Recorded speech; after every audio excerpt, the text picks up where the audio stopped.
Gaddafi's forces have been torturing the defiant residents of Libya's third-largest city for 7 weeks now.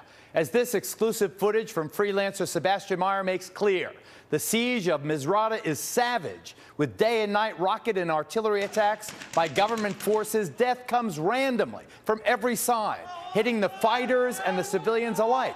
Rebel spokesmen and others tell us that 17 civilians were killed there this day, this Sunday morning.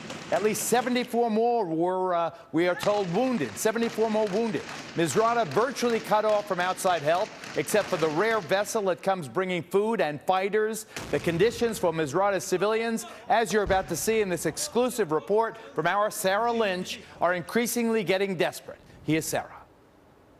When 6-month-old Isha started crying one night, it wasn't because she was hungry or teething, but because a rocket had hit her bedroom ceiling.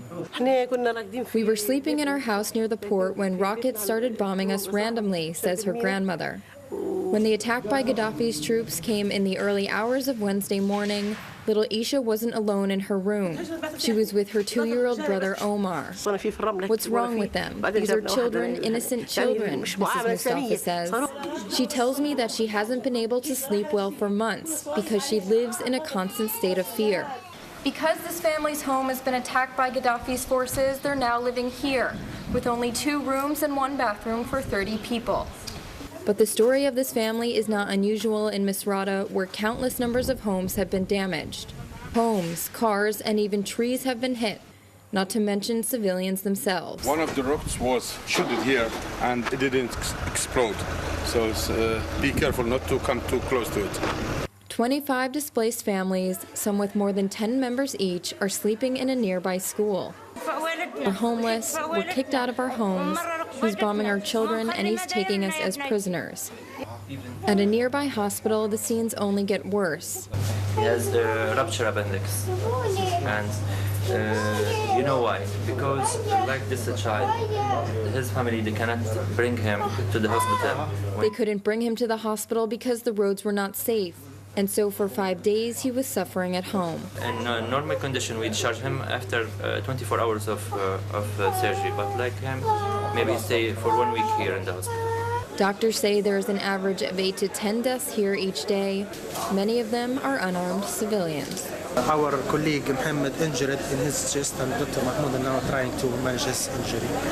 Reporting from Misrata, this is Sara Lynch for Geraldo at Large.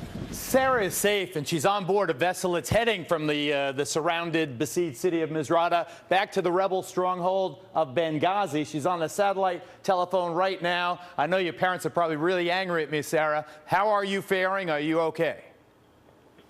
I'm doing okay, Geraldo. Thanks. I mean, the situation in Misrata, is certainly tense and uneasy. As you can see, the people are certainly struggling, but people are doing what they can to fight. As you mentioned, the only lifeline to the city right now is the port, which is where our ship came in when we docked, and which is where we left just today, earlier today, on our way back to Benghazi. All right. Tell us when you get to Benghazi. We want to know for sure that you're okay. Thank you for your reporting. Sara Lynch, we'll hear a lot more from you. Coming up.